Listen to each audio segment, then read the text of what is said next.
네, 우리 캘리포니아, 샌프란시스코 또 그 인근에 살고 계신 우리 대한민국 국민 여러분 그리고 동포 여러분 이렇게 만나뵙게 돼서 참으로 반갑습니다.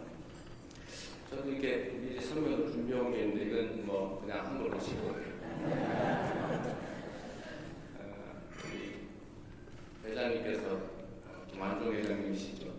회장님께서 말씀하신 정말 대한민국의 새로운 미래에 관한 얘기를 듣고 보니까 저도 새로운 얘기를 좀 해야 되겠다 그런 생각이 들었습니다.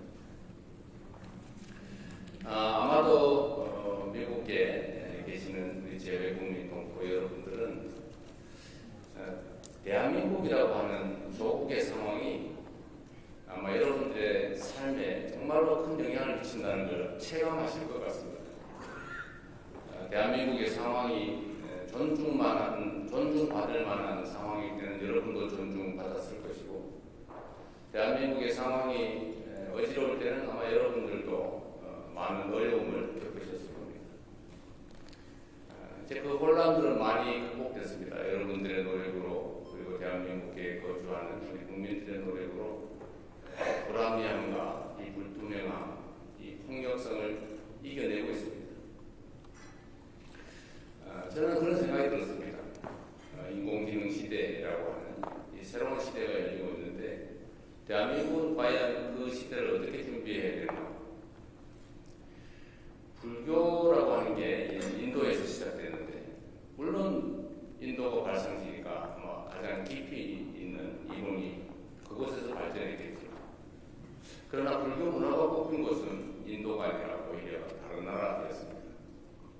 이 한반도도 마찬가지로 통일신라 이후로 한반도 전역이 아주 오랫동안 불교 문화로 융성했습니다.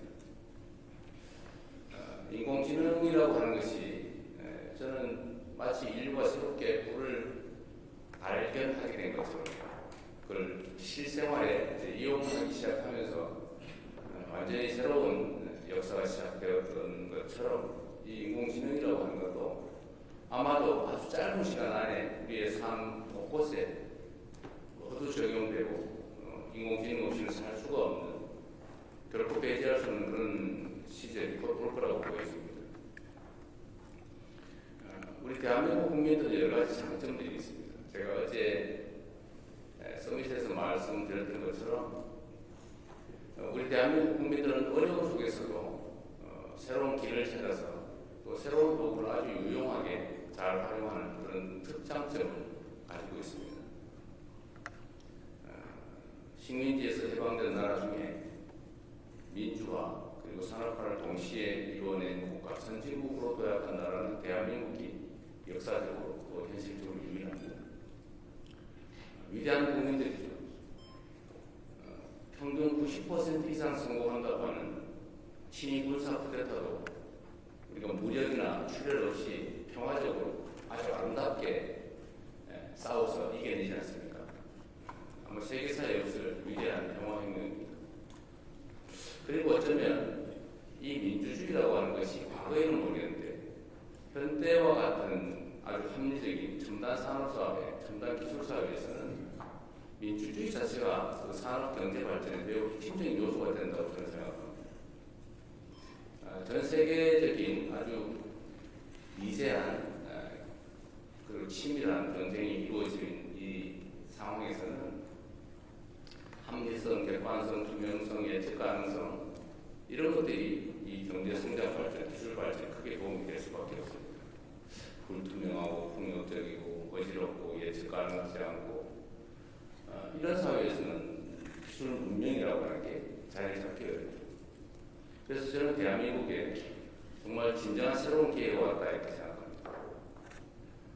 우리 다음 세대가 살아갈 우리 대한민국은 이제 과거에 김구 선생이 말씀하셨던 것처럼 문화로 전 세계에 영향을 끼치는 문화 강국으로 도약하고 있습니다.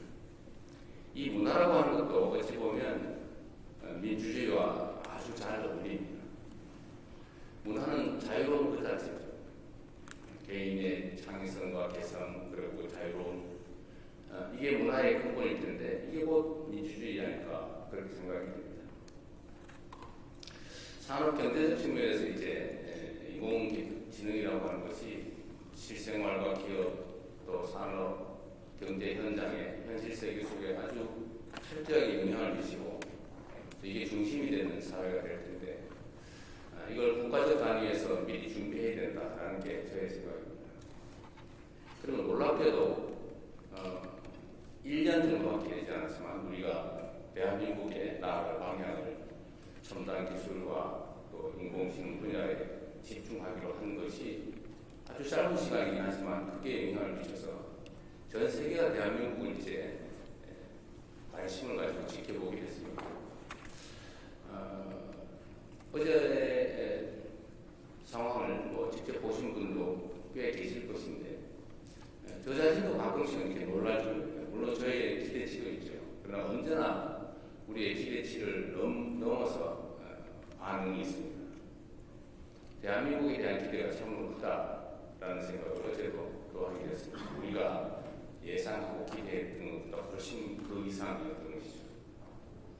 저는 대한민국을 대체 불가한 나라로 만드는 것이 목표입니다. 대한민국은 인구나 영토가 적고 또 주변의 지정학적인 어려움 때문에 다른 나라들과 비교하기 어려울 만큼 객관적 조건은 그렇게 좋지 않습니다. 그러나 우리가 하나의 갈 길이 있죠. 대한민국 없이는 아무것도 할 수 없다라고 판단할 만큼 핵심 요소가 되는 것입니다.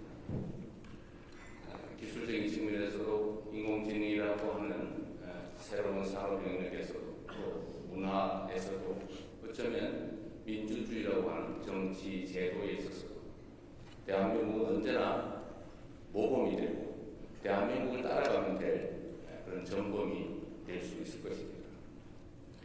대한민국이 없이는 인공지능도 산업발전도 가능하지 않다. 그리고 그런 영역들을 최대한 많이 만들어내고 지금은 반도체 정도지만 앞으로는 피지컬 AI 그리고 또 새로운 산업 영역들이 수없이 생겨날 것입니다. 그 새로운 사회에 대한민국은 빠져서는 안 돼. 대한민국이 빠지면 진전할 수 없는 그런 상황을 만들어 나갑니다. 우리가 지금까지는 다른 나라 아니면 기존의 사례들을 배워서 추격해서 따라가는 그런 작전을 했다면 지금부터는 다른 나라보다 한 발짝 앞서서 선도자가 되는 그런 대한민국을 꼭 만들어보고 싶습니다. 그리고 실제로 가능한 상황이 됐습니다. 여러분도 대한민국이라고 하는 또는 여러분이 대한민국 국민이라는 사실들에 대해서 외부적 평가가 바뀌고 있는 걸 느끼지 않습니까? 잘 공유가 안 되세요? 실제로 느끼실 겁니다. 그런 얘기를 가끔 제가 정상회담을 하면 듣는 얘기가 몇 가지 있어요. 첫 번째는 선진국들 같은 경우는 자기들 나라에 반도체 공장을 하나만 세우자. 이게 제일 요청이 많아요. 그러나 그 다음 예를 들면 소위 중지국이라고 할까 아니면 웬만한 국가들은 대개 그런 얘기를 합니다. 방어 미사일 시스템, 항공망을 좀 빨리 우리 먼저 줄 수 없겠냐. 요즘은 이제 국제 분쟁이 심해지니까 그 수요가 엄청나게 많아졌고 또 대한민국 항공망이든 이런 무기 체계에 매우 효율적이고 매우 싸다는 즉 가성비가 높다는 사실이 다 알려지면서 요구가 매우 많아지겠습니다. 근데 문제는 이게 생산 역량에 한계가 있으니까 순서가 있지 않습니까? 이 순서를 좀 빨리 해줄 수 없냐 이런 부탁을 합니다. 또 하나 많이 듣는 얘기들이 어떤 거냐면 저는 본인들의 얘기라고 대개는 생각하지만 대개는 우리 아내가 우리 딸이 우리 가족 중에 누군가 우리 아들이 K-팝 팬인데 아니면 한국을 좋아하는데 한국은 꼭 가봐야 된다. 이런 얘기들. 그래서 요즘 한국을 방문하고자 하는 외국 정상들이 요즘에 많아졌어요. 이건 뭘 의미하냐면 대한민국의 변화된 위상을 말해주는 것입니다. 대한민국 하면 떠오르는 것들이 있죠. 과거에는 전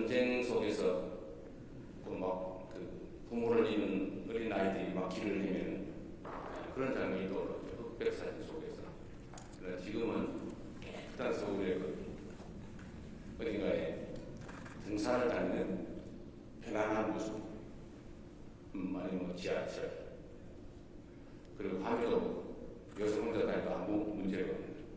우리 대한민국 국민들은 밤에 원래 뭐 당연히 혼자 다니는 거지 그게 뭐 이상 특별한가? 하지만 거의 대부분의 국가에서는 여성 혼자서 대낮에도 쉽게 다닐 수 없는 게 현실. 이런 치안 문제. 이런 데서 과거와는 완전히 다른 생각들을 갖게 되는 것입니다. 거기다가 이제는 무슨 반도체 공장들을 2개 가지고 있는데 이 2개 공장이 있으면 전 세계에 산업이 돌아갈 때 그런 상황. 그것들을 이제 대한민국에 대한 인상을 완전히 바꿨죠. 그래서 저는 새롭게 시작할 수 있고 또 해야 된다라고 생각합니다. 아마도 여러분들께서도 요즘은 한 1년 전쯤보다는 상당히 조금을 생각하면 걱정되기보다는 기대가 되지 않습니까? 네. 다행입니다.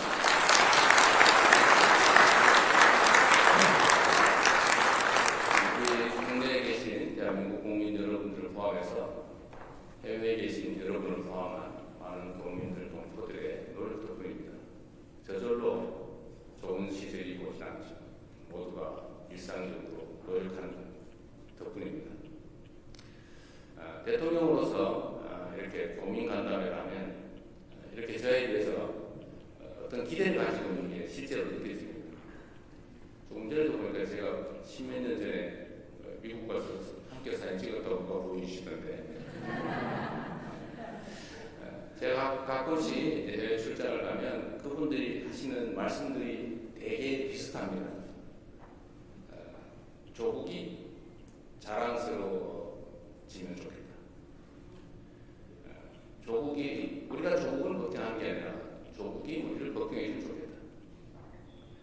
그런 마음 여러분도 다 가지고 계시죠? 네. 이제 앞으로 꼭 그래야 됩니다. 그리고 조국이 어떻게 하면 좀 더 나아질까를 고민하면서 대한민국의 주권자로서 투표권이라고 하는 권한 행사를 하려고 했더니 무슨 투표소도 하나 근처에 없어가지고 비행기 타고 몇 시간씩 가고 심지어 또 다른 지역은 이틀씩 걸리기도 한다고 해요. 하루 종일 비행기 타고 교통표 막아서 가서 투표 한 프로가 지나가지고 다음날 돌아옵니다. 그래도 악착까지 한표를 짓겠다고 한다고 합니다. 우리 대한민국 국내에 있을 때는 그 생각이 그렇게 절실하지, 절박하지가 않죠. 바꾸면 안 할 수도 있고 그렇게 생각하지만 해외에 나와 계시면 이 조국이라고 하는 무게가 너무 크다 보니까 내 단 한 표라도 우리 조국의 의사표현이다 라는 생각으로 엄청난 비용을 들여서 엄청난 시간을 들여서 그렇게 투표를 하기 위해서 다닌다고 합니다. 근데 그게 제일 마음 아팠어요. 여러분도 아마 그러실 겁니다.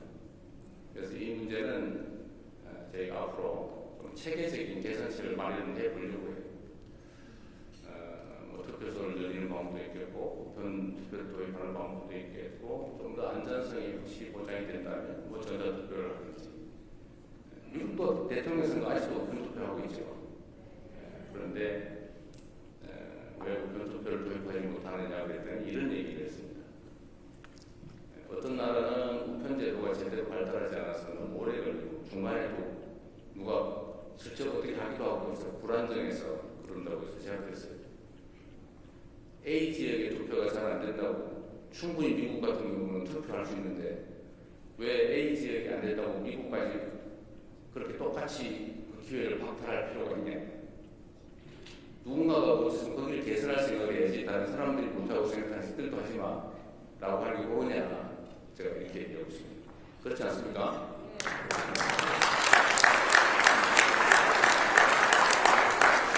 그래서 여러분 많은 분들 뵙게 돼서 참 반가운데 대체부가 대한민국을 만드는 길에 우리 교민, 제외국민 여러분께서도 함께해 주시고 우리가 희망을 가지고 새로운 세상을 준비해 가면 좋겠습니다. 지금은 너무 어렵고 또 절망이 많이 우리 앞을 가리는 것 같지만 우리 학기 따라서 우리 다음 세대들은 우리가 살았던 것보다 더 나은 삶을 더 많은 기회를 누리면서 꼭 살아야 되지 않겠습니까? 그런 세상을 여러분과 함께 만들어 보겠습니다. 감사합니다.